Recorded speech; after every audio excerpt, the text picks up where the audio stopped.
संघर्ष पूर्ण जर्नी होने के बाद जो सफलता मिलती है उसमें बहुत आनंद आता है।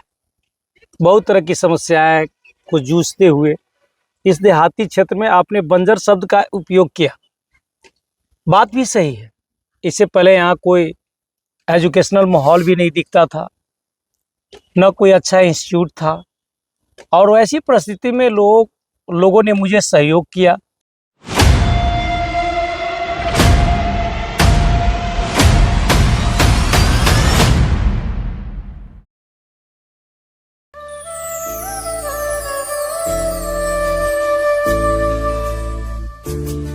Good morning Madhubani. Madhubani news के खास शो गुड मॉर्निंग मधुबनी में आपका स्वागत है। जैसा कि आपको पता है कि सुबह के 7:30 बजे हम यह कार्यक्रम लेकर के आते हैं और हमारे इस कार्यक्रम में कोई खास व्यक्ति होते हैं जिनसे विभिन्न टॉपिक पर हर मुद्दे पे हम बात करते, चाहे वो चिकित्सा क्षेत्र से हो या शिक्षा जगत से हो। हम हमेशा प्रयास होता है कि अलग अलग जो क्षेत्र से लोग हैं उनको बिठाएं और बैठ करके उनसे बात करें, ताकि अगर आपके साथ भी कोई समस्या है या आप कुछ सोच रहे हैं या आपके लिए ज़रूरी बातें हैं तो उसमें हम चर्चा करते और बातें करते। तो आज हमारे साथ मौजूद है एमजीएम सीनियर सेकेंडरी स्कूल के चेयरमैन डॉक्टर विनोद कुमार जी। और आज इनको इसलिए बुलाया है क्योंकि एमजीएम सीनियर सेकेंडरी स्कूल को सीबीएसई से एफिलिएशन मिल गया है, तो बहुत बड़ी बात है। तो सबसे पहले विनोद जी, बधाई आपको, क्योंकि आपको एफिलिएशन मिला है और मधुबनी न्यूज के खास शो में स्वागत है आपका। आपको भी बहुत बहुत धन्यवाद कि आपने ऐसे मौके पर मुझे मौका दिया बातचीत के लिए। इसके लिए मैं तहे दिल से धन्यवाद ज्ञापित करता हूं। सर, हम चर्चा करना चाहें और आप से बात करने की कोशिश इसलिए भी मैंने किया क्योंकि साहर घाट जैसे धरती पर सीबीएसई से एफिलिएशन मिल गया है एमजीएम स्कूल को। कितनी खुशी महसूस हो रही है?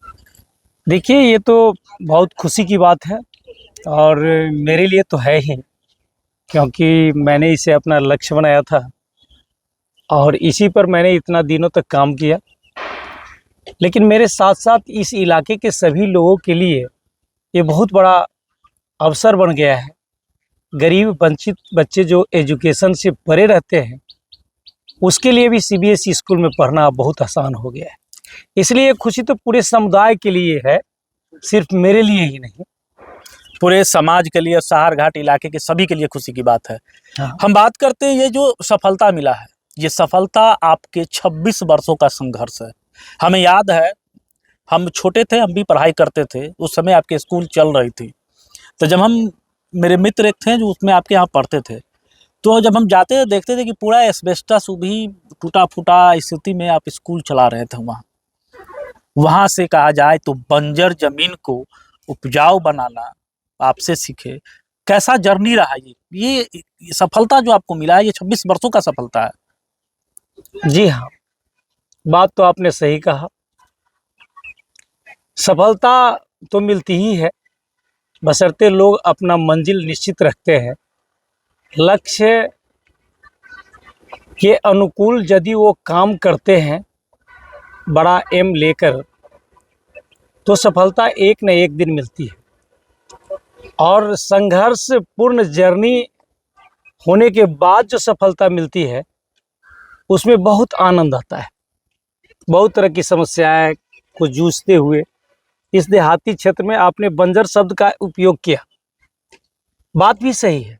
इससे पहले यहाँ कोई एजुकेशनल माहौल भी नहीं दिखता था, न कोई अच्छा इंस्टीट्यूट था, और वैसी परिस्थिति में लोगों ने मुझे सहयोग किया। मुझे इस जगह पर बच्चे मिले, अभिभावकों का भरपूर सहयोग रहा, ग्रामीणों का भी भरपूर सहयोग रहा, जिसके चलते मुझे ये मंजिल हासिल हुई। मेरे यहाँ जो कार्यरत शिक्षक है, शिक्षिकाएँ हैं, छात्र और छात्राओं ने भी मुझे काफ़ी सहयोग दिया और इस इलाके के एक एक घर के बच्चे से मुझे आशीर्वाद मिला, एक एक अभिभावक से मुझे आशीर्वाद मिला, और जिसके चलते मुझे कठिनाइयों का कोई असर मेरे ऊपर नहीं पड़ा। कभी लगा ऐसा कि जो टीचर आपके अंदर काम कर रहे थे उनको वेतन देना है, कभी इस तरह की परेशानी आई? हाँ, अनेक बार आई, लेकिन वो परेशानी अपने आप खत्म होती चली गई। जब भी ये परेशानी महसूस किए तो कहीं न कहीं से पैसा मेरे पास आ जाता था और मैं ससमय टीचर का भुगतान आज तक करता आया। तो क्या हम लोग उम्मीद करें कि ग्रामीण क्षेत्र के खास करके जो गरीब मेधावी बच्चे हैं उन्हें आपके यहाँ मौका मिले? हाँ, निश्चित। और समझिए कि ग्रामीण क्षेत्र के जो भी कमज़ोर वर्ग के बच्चे हैं, उन बच्चों के लिए यही स्कूल ही एक जगह है, जहाँ वो अपने मन की बात को पूरा कर सकते हैं। यदि उनका मंजिल ऊँचा है, सही दिशा में वो काम करते हैं, तो सफलता निश्चित रूप से ये स्कूल उसमें दिलाएगी, इसमें कोई शंका नहीं। सफलता निश्चित रूप से दिलाएगी। तो आगे क्या फिर, अब जब तो मिल गया है, सीबीएसई से एफिलिएशन मिल गया है, तो आगे फिर क्या प्लानिंग है? किस तरह से फिर स्कूल का संचालन करना है? कुछ बदलाव भी सोच रहे हो मन में होगा कि नहीं, अभी तक जिस तरह से चल रहा था अब इसमें हम कुछ बदलाव करेंगे? लोग भी नज़र बनाए हुए हैं, जो भी बच्चा अभी तक, कुछ गार्जियन ऐसे भी हैं जो एमजीएम के बाहर कहीं और पढ़ा रहे हैं, लेकिन जब एमजीएम को सीबीएसई से एफिलिएशन मिला है तो उनका भी कहीं ना कहीं मनसा, उनका भी मन होगा आपके विद्यालय में कि हम अपने बच्चों का दाखिला करवावें। तो कुछ ना कुछ सोचे होंगे कि नहीं यहाँ से भी हमको, क्योंकि एक नया जो जर्नी है वो स्टार्ट हुआ है। अब जो है, जो कुछ कमी थी, वो कमी लगभग पूरा हो चुका है। बहुत पहले के समय में हम लोग बच्चों को बीकर बोलते थे, पोटेशियम क्लोरेट बोलते थे, लेकिन उसको दिखा नहीं पाते थे। लेकिन अब मेरे पास जो इंफ्रास्ट्रक्चर है, उसमें फिजिक्स का लैब, केमिस्ट्री का लैब, बायोलॉजी का lab, composite lab, computer lab, ये सारी सुविधाएं उपलब्ध हो गई है। और इन सारी सुविधाओं का अक्षरशः हम उपयोग करेंगे। अधिक से अधिक बच्चों के बीच में जो उसका खामियां थी, पहले जो बच्चों को नहीं मिल पाता था, उस चीज़ को भरपूर मात्रा में देकर हम अच्छे से अच्छे इंस्टीट्यूट में इनका नाम स्थापित करने का संकल्प लेकर चले। संकल्प लेके चले हैं, चलिए, बहुत अच्छी बात, और आपने अच्छी जानकारी भी दी है। तो अंत में हम एक क्वेश्चन लेना चाहेंगे। अमूमन जो एमजीएम के लिए, एमजीएम की एक पहचान है, एमजीएम की एक खासियत है, और कुछ शिकायतें मिलती रहती है कि फीस को लेकर के एमजीएम थोड़ा स्ट्रिक्ट है। देखिए, ऐसी कोई बात नहीं है। और आप यदि पता करते हैं तो थोड़ी सी, और वो भी कुछ लोग ऐसे आते हैं जिनके लिए एजुकेशन उतना ज़्यादा इम्पोर्टेंट नहीं लगता है। यहाँ जो फीस है, आप यदि पता करके देखिए तो हमको लगता है कि जितने भी सीबीएसई के स्कूल हैं सबसे कम है, और आसानी से कोई भी गार्जियन उसको बियर कर सकते हैं, आसानी से दे सकते हैं। इसीलिए कोई शिकायत करते होंगे, मैं मानता हूँ, लेकिन सवाल ये है कि जितने यहाँ कार्यरत लोग हैं, जो आवश्यकताएं हैं, उस आवश्यकता के लिए कुछ न कुछ पैसे की ज़रूरत होती है, और वो मामूली सा फीस है यहाँ, जिसको गार्जियन आसानी से पे भी करते हैं। मैंने देखा है कि ऐसे गार्जियन जिनकी स्थिति अच्छी नहीं है, जो फी दे नहीं सकते हैं, उनका फी जनरली पहले आ जाता है स्कूल में। जिनके पास एबिलिटी है, जिनके पास पैसे हैं, उन्हीं के फी आने में देर होता है। बस एक यही शब्द होता है, सजगता। जो अभिभावक अपने बच्चे की शिक्षा के प्रति सजग होंगे तो सबसे पहले उनका फीस आकर के जमा हाँ, होता उसका होगा। पहले आता है। जो गार्जियन सजग है, जो बच्चे अच्छे पढ़ते हैं, उनका फीस आने में लेट नहीं होता है। चलिए जी, सीबीएसई से एफिलिएशन मिलने के बाद, कार्यक्रम के अंत में पहुंच चुके हैं, तो सीबीएसई से एफिलिएशन मिलने के बाद हमारी तमाम जो दर्शक है वो आपको देख रहे हैं, तो क्या मैसेज होगा, क्या अपील करना चाहेंगे, क्या कहना चाहेंगे दर्शकों को?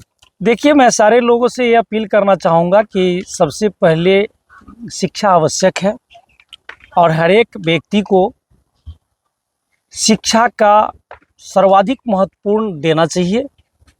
और यदि किसी चीज़ को कोई भी व्यक्ति महत्वपूर्ण समझते हैं, तो उस काम को पहले करते हैं और उस पर पूरा ध्यान लगाते हैं। हमारे इलाके में जो सुदूर ग्रामीण क्षेत्र है, जिनको आपने रेगिस्तान और मरुस्थल के रूप में भी कहा, वास्तविकता में बात सही है आपकी, लेकिन यहाँ से ही ऐसे ऐसे बच्चों को मैंने देखा है जो दूरी तय किया है, जो बहुत अच्छी अच्छी जगह पर प्राप्त कर लिए हैं, अच्छे पोस्ट प्राप्त किए हैं, भले ही उसकी आर्थिक स्थिति कितना भी कमज़ोर क्यों न रही। इसलिए मैं नहीं समझता हूँ कि पैसा कोई फैक्टर है। पढ़ाई के लिए, अच्छा एजुकेशन देने के लिए एक गार्जियन अपनी जितना हो सके उतना प्रयास करते हैं। वहाँ पर उसके आर्थिक स्थिति कोई मूल्यांकन नहीं होता है। अच्छे लोग भी पेमेंट नहीं कर पाते हैं और जिनकी आर्थिक स्थिति बहुत खराब है वो भी पेमेंट कर देते हैं। इसीलिए पूरे इलाके के लोगों को मैं नम्र निवेदन भी करता हूं कि शिक्षा को प्राथमिकता समझते हुए अपने बच्चे के सर्वांगीण विकास के लिए मुझे मौका दे। मैं उनके बच्चे को उज्जवल भविष्य की कामना करूंगा और उस पर हमेशा से कार्यरत रहूंगा। सीबीएसई से एफिलिएशन मिलने के बाद एमजीएम में अब किन वर्गों की पढ़ाई यहाँ होगी? यहाँ नर्सरी से लेकर के 12 तक के छात्र छात्राओं की पढ़ाई होगी और सभी कक्षाओं में अर्थात नर्सरी से 12 में नामांकन प्रारंभ है। और इस वर्ष क्लास 11 में साइंस, कॉमर्स और आर्ट्स सभी संकायों में बच्चे का नामांकन होगा, उनका रजिस्ट्रेशन होगा और सभी की पढ़ाई की पूरी व्यवस्था कर ली गई है। अब कुल मिलाकर के कहा जाए कि सहार घाट इलाके के जो लोग हैं, अभिभावक हैं, उनके बच्चों को सीबीएसई से एग्जाम दिलाना जो सपना था वो अब साकार हो गया। बहुत आसान हो गया है, अब उसको कहीं बाहर जाने की कोई ज़रूरत नहीं। एमजीएम विकल्प के रूप में यहाँ मौजूद है। हाँ, 100%। चलिए विनोद जी, बहुत बहुत धन्यवाद। और आपको एमजीएम परिवार को जो एफिलिएशन मिला है सीबीएसई से, तो मधुबनी न्यूज़ की ओर से बहुत बहुत बधाई, शुभकामनाएं देते हैं। आपको भी बहुत बहुत बधाई, आपने मुझे अवसर दिया बात करने के लिए, इसके लिए भी मैं आपको तहे दिल से धन्यवाद देता हूँ। चलिए, तो ये थे विनोद जी जो एमजीएम सीनियर सेकेंडरी स्कूल के चेयरमैन हैं। तो आपको जानकारी के लिए बता दें कि एमजीएम सीनियर सेकेंडरी स्कूल को सीबीएसई से एफिलिएशन मिल गया। मधवापुर प्रखंड का पहला स्कूल है एमजीएम जिसे सीबीएसई से मान्यता मिला है और जिसके बाद एमजीएम के पूरे परिवार में खुशी का माहौल है। तो हमने सोचा क्यों ना विनोद जी के संघर्ष को बताया जाए कि किस तरह से 26 वर्षों के संघर्ष के दौरान किन किन परेशानियों का सामना करना पड़ा और आज आखिरकार एमजीएम को सीबीएसई से एफिलिएशन मिल गया। तो बने रहे मधुबनी न्यूज़ के साथ। हमें यूट्यूब पे देख रहे हैं तो सब्सक्राइब करें, फेसबुक पे देख रहे हैं तो लाइक करें। शुक्रिया, धन्यवाद। आप हमारे मधुबनी न्यूज़ को फेसबुक पे देख रहे हैं तो पेज को लाइक करें, यूट्यूब से देख रहे हैं तो हमारे चैनल को सब्सक्राइब करें और बेल आइकन को दबाना ना भूलें।